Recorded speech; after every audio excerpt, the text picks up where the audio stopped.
حسن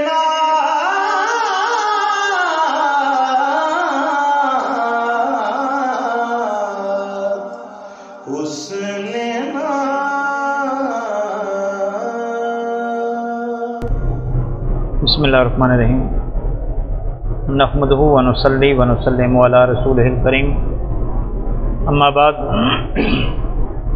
فاعوذ باللہ من الشیطان الرجیم بسم اللہ الرحمن الرحیم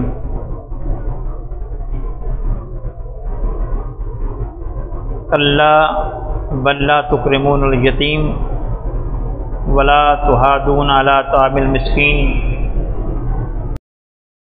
صدق اللہ العظیم والامین۔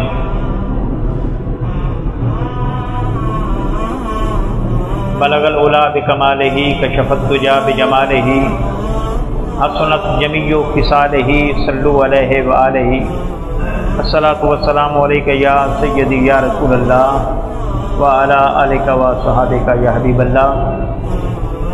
حمد و ثنا کے بعد اس رب العزت کا شکر بجا لاتے ہیں جس نے ہمیں بے پناہ نعمتوں، برکتوں اور رحمتوں سے نواز رکھا ہے۔ آج جس موضوع پر اظہار خیال کرنا ہے وہ ہے غریب اور دکھی انسان کی مدد اسلام میں کیا درجہ رکھتی ہے۔ گزشتہ جمعۃ المبارک کے موقع پر بھی یہی ٹاپک تھا، آج اسی کو لے کر آگے چلتے ہیں۔ میں نے سورہ فجر پارہ نمبر 30 کی آیا مقدسہ تلاوت کرنے کا شرف حاصل کیا ہے۔ یہ آیت نمبر 15 سے لے کر آگے اینڈ تک جہاں سورت ختم ہوتی ہے یہی مضمون اور اس کا رزلٹ بیان کیا ہے آیت نمبر 30 تک۔ ارشاد باری تعالیٰ ہے فَأَمَّا الْإِنسَانُ إِذَا مَا ابْتَلَاهُ رَبُّهُ فَأَكْرَمَهُ وَنَعَمَهُ فَيَقُولُ رَبِّي أَكْرَمَنِ۔ انسان ایسا ہے کہ جب اس کا رب اسے راحت و آسائش دے کر آزماتا ہے، اسے عزت سے نوازتا ہے، اسے نعمتیں بخشتا ہے، وَنَعَمَهُ اس پر کرم کرتا ہے، فَيَقُولُ رَبِّي أَكْرَمَنِ تو وہ کہتا ہے کہ میرے رب نے مجھ پہ بلا شبہ کرم کیا۔ اپنے رب کی طرف سے کیے ہوئے کرم کا اظہار کرتا ہے۔ وَأَمَّا إِذَا مَا ابْتَلَاهُ فَقَدَرَ عَلَيْهِ رِزْقَهُ فَيَقُولُ رَبِّي أَهَانَنِ لیکن فرمایا کہ انسان ایسا بھی ہے جب اسے تکلیف اور مصیبت دے کر آزماتا ہے اور اس پر اس کا رزق تنگ کر دیتا ہے، فَيَقُولُ رَبِّي أَهَانَنِ وہ اس کو آزمائش نہیں سمجھتا بلکہ کہتا ہے کہ میرے رب نے معاذ اللہ مجھے ذلیل کر دیا ہے۔ پھر شکوہ کرتا ہے، شکایت کرتا ہے، گلہ کرتا ہے، تذلیل کی نسبت اللہ جل مجدہ کی طرف کرتا ہے کہ میرے رب نے مجھے ذلیل کیا۔ اب اللہ جل مجدہ اس کا جواب دیتے ہیں کلا ہرگز تیرے رب نے تجھے ذلیل نہیں کیا، کلا ہرگز ایسا نہیں ہوا، بل لا تکرمون الیتیم بلکہ تیری ضلالت، تیری تذلیل کی وجہ تیرا رب نہیں بنا، یہ امر بنا ہے کہ تو نے یتیموں کو تعظیم، یتیموں کو تکریم اور عزت دینا چھوڑ دی ہے۔ تو یتیموں کو عزت نہیں دیتا، ان کے سر پہ دست شفقت نہیں رکھتا، تو ان کا خیال نہیں کرتا۔ ان کا خیال نہ کرنا، ان کے سر پہ دست شفقت نہ رکھنا، ان کی ضروریات سے بے اتنائی برتنا، یہ تیری تذلیل کا باعث ہے۔ انسان بے سکون ہو جاتا ہے، اس کی تذلیل ہے۔ انسان کو گھر سے عزت نہیں ملتی، اس کی تذلیل ہے۔ انسان کو معاشرہ عزت نہیں دیتا، اس کی تذلیل ہے۔ انسان کو رشتہ دار عزت نہیں دیتے، اس کی تذلیل ہے۔ انسان کا کوئی ادب کرنے کے لیے تیار نہیں ہوتا، اس کی تذلیل ہے۔ یہ ساری تذلیل، حتیٰ کہ وہ خود بے سکونی کی زندگی گزارتا ہے، یہ اس کی تذلیل ہے۔ ہم نے کبھی غور نہیں کیا اس ضلالت کے پیچھے کیا ہاتھ ہے۔ اللہ فرماتا ہے تیری اس تذلیل کے پیچھے کوئی اور نہیں، تیرا ایک عمل ہی تیری تذلیل کے لیے کافی ہے کہ تو نے یتیموں کا خیال رکھنا چھوڑ دیا ہے۔ اور پھر آگے فرمایا وَلَا تَحَاضُونَ عَلَىٰ طَعَامِ الْمِسْكِينِ، تو غریبوں کی غربت کا احساس نہیں کرتا۔ دوسری وجہ تیری تذلیل کی دوسری وجہ، تو غریبوں کی غربت کا احساس نہیں کرتا۔ تجھے اندازہ نہیں کہ وہ کیسے کھاتے ہیں، کہاں سے کھاتے ہیں، کہاں سے کماتے ہیں، ان کے گھر میں کچھ ہے کہ نہیں، پکا ہے کہ نہیں پکا، ان کے بدن پہ لباس کیسا ہے، ان کے بچوں کی ضروریات پوری ہو رہی ہیں کہ نہیں ہو رہی، وہ پڑھ رہے ہیں کہ نہیں پڑھ رہے، وہ چائلڈ لیبر کیوں بن گئے، یہ چائلڈ لیبر کا سسٹم کیوں چل پڑا، اس کے پیچھے غربت ہے۔ ماں باپ اپنی ضروریات پوری نہیں کرتی، اس لیے بچوں کو ورکشاپ پہ چھوڑتی ہیں، اور افسوس سے کہنا پڑتا ہے جو ان معصوم مزدور بچوں کے ساتھ حشر کیا جاتا ہے، خدا کی پناہ ان میں اکثریت یتیموں کی ہوتی ہے، ان بچوں کی جو دکان پہ ورکشاپ پہ ملازم ہیں، اکثریت یتیموں کی ہوتی ہے، اور وہ مالک جس بے دردی سے اس کے ساتھ پیش آتا ہے آپ سوچ نہیں سکتے۔ وہ گالی گلوچ کے علاوہ بات کرنے کو تیار نہیں ہوتا، وہ بات بات پر لڑتا ہے، وہ بات بات پر ڈانٹتا ہے، وہ یتیم ہوتا ہے۔ میرا اللہ فرماتا ہے تیری ضلالت کی وجہ یہ عمل ہے کہ تو ان کی عزت نہیں کرتا، تیرے ذلیل ہونے کی وجہ یہ ہے کہ تو ان کی عزت نہیں کرتا۔ اس کی عادت ہی، وہ ایک خاص تکنیک میں بات کرتے ہیں اپنے ملازموں کے ساتھ، عزت کے ساتھ نہ بلاتے ہیں، نہ اٹھاتے ہیں، نہ جگاتے ہیں، نہ کسی کام بھیجتے ہیں، ڈانٹ کے ڈپٹ کے، عجیب طریقہ ان کا، عجیب لینگویج ان کی۔ اور اگلی بات افسوسناک جو یہ ہے، ہم دیکھتے ہیں وہ کلچر سارا، ہم گزرتے ہیں، ہمارے سامنے ہوتا ہے، ہم میں سے کبھی کسی کو احساس نہیں ہوا کہ یہ غلط کر رہا ہے، ہم اس کی جسٹیفائی یہ کرتے ہیں کہ یہ چلتا ہے، ایسا ہوتا ہے، لہذا یہ چلنے دیں، وہ غلط کر رہا ہوتا ہے، ہم اس کے غلط عمل کو غلط سمجھنے کے لیے تیار نہیں ہیں، روکیں گے تو تب نہ کہ وہ سمجھیں گے کہ یہ غلط طریقے سے ان کو آواز دے رہا ہے، ہم سمجھنے کے لیے تیار اور اس کو گناہ بھی نہیں تو سمجھ کرتے۔ لہذا خدارا اس طرف دھیان کیا جائے کہ یتیم بچوں کے ساتھ جو حشر کیا جاتا ہے، جو سلوک کیا جاتا ہے، اسلام اس کو مسترد کرتا ہے، بلکہ یہاں تک کہتا ہے اس کو بتایا جائے کہ تیری ضلالت کی وجہ یہ ہے کہ تو ان یتیم بچوں کے ساتھ حسن سلوک نہیں کرتا۔ میرے آقا علیہ السلام نے فرمایا جب سے ان کے سر پہ اوپر محبت بھرا ہاتھ رکھیں، یتیم بچوں کے سر پہ، وہ جو دکانوں پہ کام کرتے ہیں بیچارے، ان کے سر پہ محبت بھرا آپ ہاتھ رکھ دیں، میرے آقا نے فرمایا ہاتھ کے نیچے جتنے بار آئیں گے اتنی نیکیاں آپ کو ملیں گی، ہاتھ رکھنے کی وجہ سے، ہاتھ رکھنے کی وجہ سے آپ اندازہ کریں، ہاتھ رکھنے کی وجہ سے اتنی نیکیاں ملیں گی یتیم بچوں کے سر پہ جتنے نیچے بات ہوں گے۔ تو بولیے کبھی اس دکاندار نے اپنے ملازم یتیم بچے کے ہاتھ پہ شفقت رکھا؟ ہم اس کی ڈانٹ ڈپٹ دیکھتے رہتے ہیں، سنتے رہتے ہیں، وہ ذلیل کرتا رہتا ہے، وہ بیچارہ ذلیل ہوتا رہتا ہے، وہ بھی عادی بن گیا ہے کہ مجھے استاد نے گالی دینی ہی دینی ہے، وہ اس کے ساتھ کمپرومائز کر گیا ہے کیونکہ اس کے علاوہ اس کا کوئی گزارا نہیں۔ ہم دیکھتے رہتے ہیں، برداشت کرتے رہتے ہیں، یہ کہہ کر کہ یہ چلتا ہے، اس کو تھپڑ مارنے چاہیے ایسا کرنے والے کو۔ کاش یہاں پہ کوئی اصول ہوتا، کاش اس ملک میں کوئی دستور ہوتا، قانون ہوتا، کوئی عزت نفس کا خیال رکھا جانے کا کوئی ادارہ ہوتا، وہاں اس کی کمپلینٹ کرتے، حد ہو گئی ہے.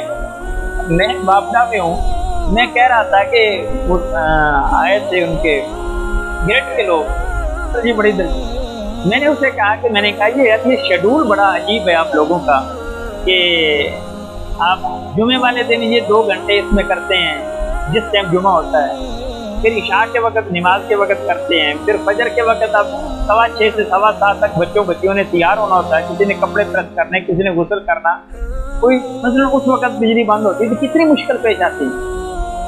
اس نے کہا سر جی یہ ہم نہیں کر سکتے. میں نے کہا کیا مطلب؟ اس نے کہا 5 منٹ پہلے کال آتی ہے ہمیں کہ اب بجلی بند کر دو یہ گھنٹہ. ہمیں کوئی ڈیلی کا شیڈول نہیں ہے, منتھلی تو پوجا, ہفتے کا شیڈول نہیں, حتیٰ کچھ دن کا کوئی شیڈول نہیں. ہمیں 5 منٹ پہلے پتہ نہیں ہوتا ہے کہ یہ بند کرنے کے نہیں کرنا. اچھا میں نے کہا چلیں ٹھیک ہے آپ تو معذور ہیں, کون کرواتا ہے؟ وہاں کوئی کمپلینٹ کی جا سکتی ہے؟ اس نے کہا سر جی ان کا کوئی کمپلینٹ سیل ہی نہیں ہے, کوئی ایس ڈی او, کوئی ایکس سی این, کوئی اس کا گریڈ کا کوئی انچارج, کوئی اوپر کوئی نیچے, کوئی. انہوں نے کہا یہ جو ایکس سی این ایس ڈی او ہوتے ہیں ان کا ان کو اس کے ساتھ کوئی تعلق نہیں ہوتا. ہماری عوام یہ سمجھتی ہے کہ یہ ذمہ دار ہیں. میں کلیئر کر دوں, ان کی کوئی یہ نہیں ذمہ دار ہوتے, ان کو کوئی پتہ نہیں ہوتا, نہ ان کے کہنے پہ بند ہوتی ہے نہ ان کے کہنے پہ چلتی ہے. اچھا میں نے اس کو بڑا کھگالا, میں نے کہا یار کوئی تو اوپر ہوگا ہی نا. اس نے کہا سر کیا آپ کو بتائیں کوئی بھی نہیں ہے. اس ملک میں ہم رہ رہے ہیں جہاں پہ پروٹیسٹ کرنے کے لیے آپ کو مقابل کوئی نظر نہیں آئے گا. آپ کسی کے خلاف کمپلینٹ کر ہی نہیں سکتے, ایسا ادارے بن گئے. آپ شکایت نہیں کر سکتے, آپ رو نہیں سکتے. وہاں پہ کوئی نمبر ہی نہیں دیا گیا کہ آپ کو لوڈ شیڈنگ ہونے کی وجہ سے اس نمبر پر رابطہ کریں. کہیں ہے ٹی وی پہ چیختے چلاتے رہتے ہیں, نمبر نہیں دے سکتے کہ بلا اعلانیہ لوڈ شیڈنگ ہو, بلا جواز ہو تو آپ اس نمبر پہ رابطہ کریں. یہ سارے ملے ہوئے ہیں. کسی اینکر نے کبھی اس پہ پروگرام کیا ہو کہ عوام کتنی مجبور ہے, کوئی ایک نمبر کے حکمرانوں تاکہ عوام کو کوئی شکایت ان کو رابطہ کر سکے؟ کہاں جائیں؟ یہ چھوٹی سی بات ہے, کیا کریں, کس کو بتائیں, کس کے سامنے روئیں؟ ہے ملک یہ انسانی حقوق کا حامل ملک ہے, یا تو پرندوں سے بڑھ کے سلوک ہو رہا ہے انسانیت کے ساتھ. اسلام تو انسان کو عزت دینے کے لیے آیا ہے. اسلام تو یہ کہتا ہے کہ اگر تو نے یتیم کو عزت نہ دی تو تیرے مقدر میں ضلالت لکھ دی جائے گی. بل لا تکرمون الیتیم, یہ تیری تذلیل کی وجہ یہ ہے کہ تو یتیم بچوں کو عزت نہیں دیتا. یہاں تو چھوٹے سے لے کر اوپر تک کسی کی عزت سب میں نہیں ہے. کیا کریں؟ اور کوئی دروازہ بھی نہیں ہے جس کو کھٹکھٹائیں تو عزت ملے. کہاں جائیں؟ یہ زمانہ جہلیت سے بھی بدتر نظام ہے جس میں یقین کریں ہم رہ رہے ہیں. وہاں پھر بھی کوئی قدرے تھی, کوئی چودھری, کو وڈیرا, کوئی تو سنتا ہوگا نا. یہاں تو ماشاءاللہ کوئی بھی نہیں. تو فرمایا تیری ضلالت کی دوسری وجہ یہ ہے کہ ولا تحاضون علی طعام المسکین, تم مسکینوں کی مسکینیت کا خیال نہیں رکھتا, ان کی غربت کا خیال نہیں رکھتا, ان کی ضروریات کو پورا کرنے کے لیے تیار, ان کو انصاف مہیا کرنے کے لیے تیار. ظالم کا ہاتھ جب مظلوم پر بڑھتا ہے تو اس کو روکنے کے لیے تیار. تیری ذلیل اور تیری ذلت کی وجہ یہ ہے. فتاکلون التراث اکلا لما, اور تیسری وجہ تو مال جب وراثت سے لیتا ہے, وارث سے لیتا ہے, تجھے وراثت ملتی ہے, اس کو سمیٹ کر وہ غریبوں مسکینوں کو اس میں حق ہوتا ہے وہ دینے کے لیے تیار ہے. بات پھر غریبوں مسکینوں کی آگے, وہ دینے کے لیے تیار. وہ تو حبون المال حبا جما, تو حد سے بڑھ کے مال سے محبت کرتا ہے. مال سے محبت کرنے کی دلیل یہ ہے کہ غریبوں پر مال خرچ نہ کیا جائے. یہ دلیل ہے. تو حد سے بڑھ کے مال سے محبت کرتا ہے. اب آگے فرمایا کلا اذا دکت الارض دکن دکن, یقیناً جب زمین پاش پاش ہو کر ریزہ ریزہ کر دی جائے گی. تو پھر نتائج بتائے نا, نتائج کیا ہیں؟ یہاں تو ضلالت تیرے مقدر میں ہے, اگلا رزلٹ بھی سن لے. وجاء ربک والملک صفا صفا, اور آپ کا رب جلوہ فرما ہوگا، فرشتے قطار اندر قطار کھڑے ہو جائیں گے، وجیہ یومئذ بجہنم، اس دن جہنم پیش کی جائے گی، یومئذ یتذکر الانسان ان لہ الذکریٰ، اور اس دن انسان کو سمجھ آ جائے گی کہ اب اسے نصیحت کہاں فائدہ مند ہوگی۔ یقول یا لیتنی قدمت لحیاتی، وہ کہے گا کاش میں نے اپنی اصل زندگی میں کچھ اچھا کام کیا ہوتا۔ فَيَوْمَئِذٍ لَا يُعَذِّبُ عَذَابَهُ أَحَدٌ، سو اس دن نہ اس کے عذاب کی طرح کوئی عذاب دے سکے گا، یعنی اللہ کا عذاب سب سے بڑا ہوگا، وَلَا يُوثِقُ وَثَاقَهُ أَحَدٌ، اور نہ اس کے جکڑنے کی طرح کوئی جکڑ سکے گا۔ زمین میں ہم جکڑتے ہیں، فرما اس دن پھر جیسے وہ جکڑے گا کسی نے آج تک اس طرح جکڑا نہیں ہوگا۔ پھر اللہ فرماتا ہے یا ایتھا النفس المطمئنہ، اے اپنے آپ کو مطمئن رکھنے والے نفس، ارجعی الی ربک، اپنے رب کے احکامات کی طرف پلٹ آ۔ یہ سارا بیان کرنے کے بعد پھر انسان کے ضمیر کو جھنجھوڑا جا رہا ہے، پھر اس کو کہا جا رہا ہے کہ شعور کی آنکھ کھول، پھر اس کو کہا جا رہا ہے کہ ذرا دیکھ آخرت کی طرف، آخرت کے انجام کی طرف، اپنی ضلالت کی طرف دیکھ، پلٹ آ سیدھے راستے کی طرف، ارجع الی ربک، رب کی طرف پلٹ آ، رب کے احکامات کی طرف پلٹ آ، رب کی اطاعت اور محبت کی طرف پلٹ آ، رب کے احکام ماننے کا عہد کر لے، راضیت پرسیہ، جیسے تیرا رب راضی ہے ویسے راضی رہنے کی عادت بنا، جیسے رب راضی ایسے راضی خود کو کر، خود کھلی فی عبادی، اور اگر تو نے خود کو خدا کی رضا میں فنا کر لیا، اپنی رضا کو خدا کی رضا کے تابع کر دیا، خود کو خدا کا اطاعت گزار بنا لیا، خود کھلی فی عبادی، اس کا طریقہ یہ ہے کہ میرے اچھے بندوں میں آ، خود کھلی جنتی، جب یہ میرے اچھے بندوں میں آئے گا پھر تجھے خدا کی رضا ملے گی، خود کھلی جنتی، پھر میں تمہیں جنت میں داخل کروں گا۔ اینڈ کر دیا یہاں پہ سورت کا، پھر میں تمہیں اپنے بندوں میں داخل ہو جا، اور پھر میں تمہیں اپنی جنت میں داخل کروں گا۔ تو آپ دو تین چیزیں ہی بتائی ہیں، یتیم کے ساتھ حسن سلوک، غریبوں کا خیال، اور تیسری چیز مال سے حد سے بڑھ کے محبت، فرمایا مال سے حد سے بڑھ کے محبت جو ہے یہ تجھے نقصان پہنچائے گا۔ اور آپ اس بات سے اندازہ لگا لیں کہ میرے نبی مکرم صلی اللہ علیہ وآلہ وسلم نے ساری زندگی مال سے محبت نہیں، مال سے محبت نہ کرنا یہ میرے مصطفیٰ کی سنت ہے۔ جتنا آیا تقسیم کیا، جو آیا تقسیم کیا۔ ایک دن میرے حضور نماز کے لیے لیٹ ہو گئے، صحابہ نے مجھے یا رسول اللہ آج اتنی تاخیر، آج لیٹ ہو گئی، پر میں کچھ مال تھا اور میں نہیں چاہتا تھا کہ حقداروں کو پہنچانے سے پہلے خدا کی بارگاہ میں پیش، میں نے پسند کیا کہ مجھے خدا کی بارگاہ میں آنا ہے، میں جس کا حق بنتا ہے اس کو دے کر آؤں۔ اور پھر ایسا بھی ہوا، میرے آقا علیہ الصلوۃ والسلام مسجد میں نماز پڑھانے لگے ہیں، جماعت ایک تکبیر ہو گئی ہے، اب تکبیر ہو جائے تو امام ایک منٹ بھی ادھر ادھر حرکت کر لے تو نمازی چیخ اٹھتے ہیں، ادب کرتے ہیں نا، نمازی چیخ اٹھتے ہیں، تڑپ اٹھتے ہیں کہ اسلام کے ساتھ بہت بڑا ظلم ہو گیا ہے کہ جو امام ادھر ادھر ہو گیا ہے، اور وہ کہتے ہیں یہ تو نماز ہی گئی۔ کچھ تحمل سے ہمیں بھی کام لینا چاہیے، عبادت خدا کے ساتھ بھی ایسا سلوک نہ کریں کوئی عبادت شرمندگی بن جائے، بندگی شرمندگی بن جائے، کچھ قدریں سیکھیں، کچھ عزت کریں۔ عالم اور امام بھی استاد کا درجہ رکھتا ہے، اس کی تعظیم بھی فرض ہے، لازم ہے۔ میں آج پڑھ رہا تھا، امام اعظم ابو حنیفہ علیہ رحمہ پڑھا رہے تھے کچھ اپنے اسٹوڈنٹس کو، اور کچھ کام ساتھ لکھنے کا بھی تھا، وہ بھی کروا رہے تھے، کچھ کاغذ تھے، بچے چند کھیل رہے تھے گیند کے ساتھ، اور وہ گیند آتا تھا امام اعظم کی طرف سے، ایک بچے کی ادھر ڈیوٹی تھی اور وہ دوڑ کر ادھر آتا تھا گیند لینے کے لیے، یعنی جہاں امام بیٹھے ہوئے تھے اپنے شاگردوں کے پاس، اس کے قریب گیند آتا تھا۔ جب بھی بچہ آتا تھا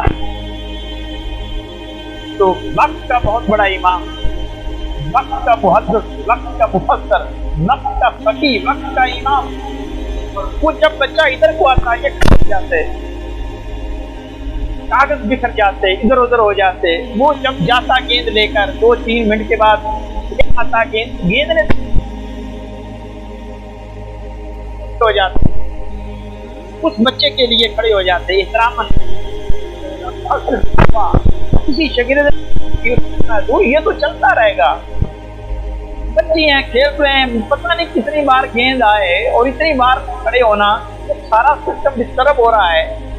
تو حضرت امام اعظم ابو حنیفہ کہتے ہیں خدا کی قسم اگر وہ 100 بار بھی آئے گا تو میں 100 بار بھی اٹھوں گا. وہ میرے استاد کا بیٹا ہے،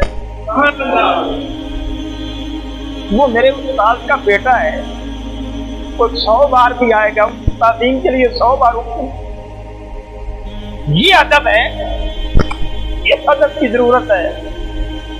اگر استاد کا ادب نہیں ہے، استاد کے بیٹے کا ادب نہیں ہے، بات بات پہ ڈانٹنا امام کو، بات بات پہ ڈانٹنا استاد کو.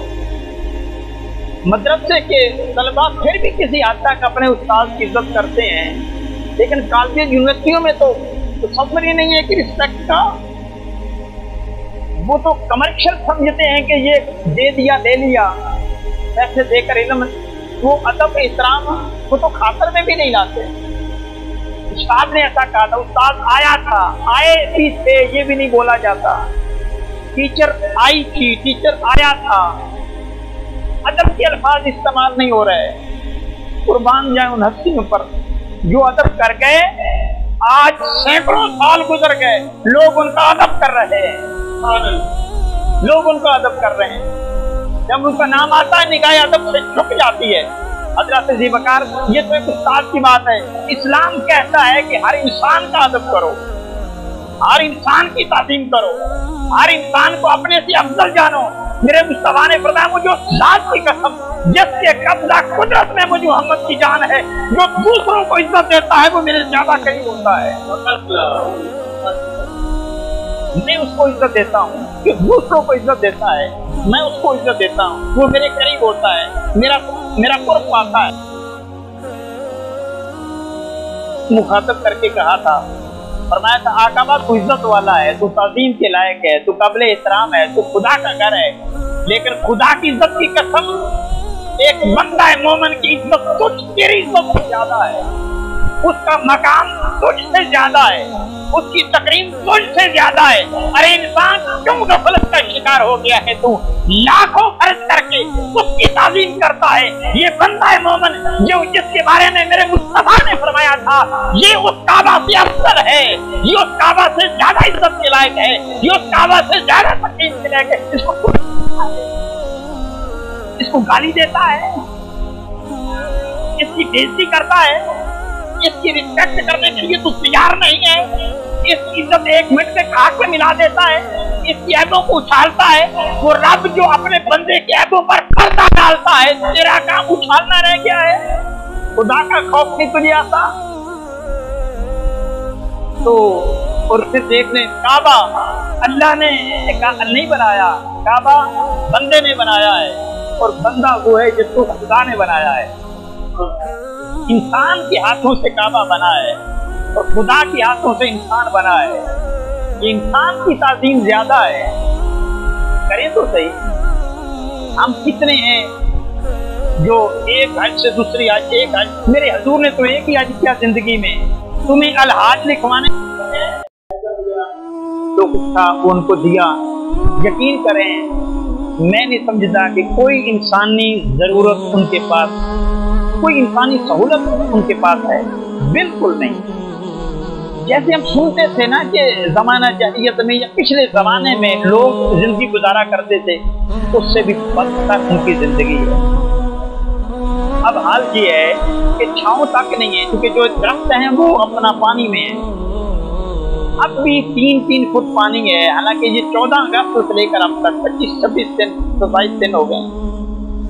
وہ کہتے ہیں 9 فٹ پانی تھا، اب بھی 2 فٹ پانی ہے، 2-3 فٹ. کہیں گہری جگہ ہے تو زیادہ پانی ہے. اب وہ کھلے آسمان تلے ہیں، ان کے پاس، کئیوں کے پاس، بیچاروں کے پاس نہیں ہے، ٹینٹ نہیں ہے، ریڑیوں کے سہارے لے کر نیچے بیٹھے ہیں. پینے کے لیے پانی نہیں 2-3 میل دور جانا پڑتا ہے۔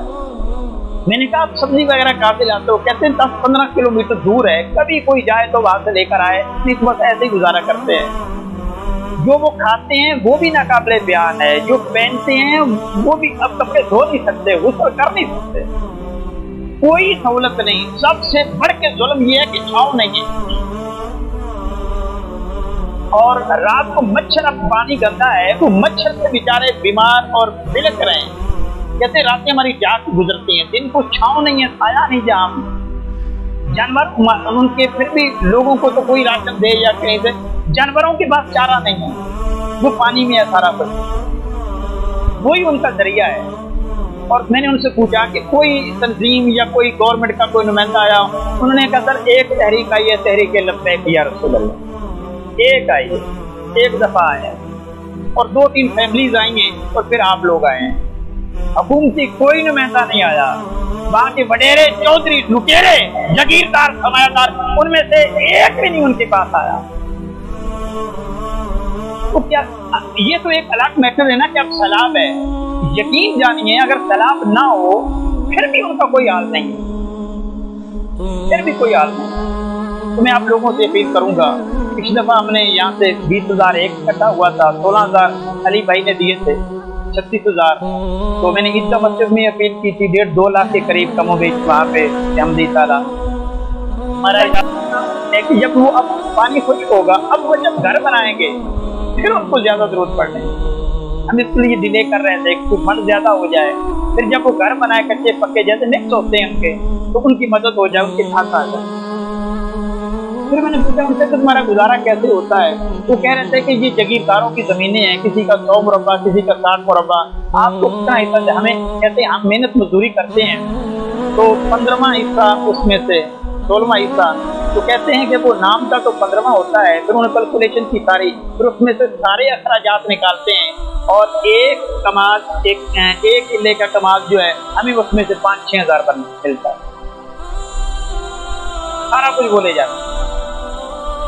تو آپ آج بھی بسم اللہ کریں، اللہ کا نام لے کر، جو جتنا کر سکتا ہے تھوڑا کریں، زیادہ کریں، لیکن اس کو جاری رکھیے۔ میں نے بھی اپنی بساط مطابق دیا تھا وہاں بھی، تو سر جی یہ اپنا یہ اصل نیکی ہے۔ وہاں غریب بیچارے تنگ دست، نہ کوئی سایہ، نہ کوئی بیٹھنے کے لیے، نہ کوئی سونے کے لیے، چارپائیاں سب کچھ رڑ گئی ہیں، کچھ ٹوٹ گئی ہیں، نیچے گرم تپتی ہوئی زمین پر وہ بیٹھے ہیں، کوئی دریاں بچھا کے بیٹھا ہے، کوئی ریڑھی کا سہارے بیٹھا ہے، بس عجیب کیفیت بنتی ہے ان کا حال دیکھ کر۔ آدمی کرے تو کیا کرے، کہاں جائیں؟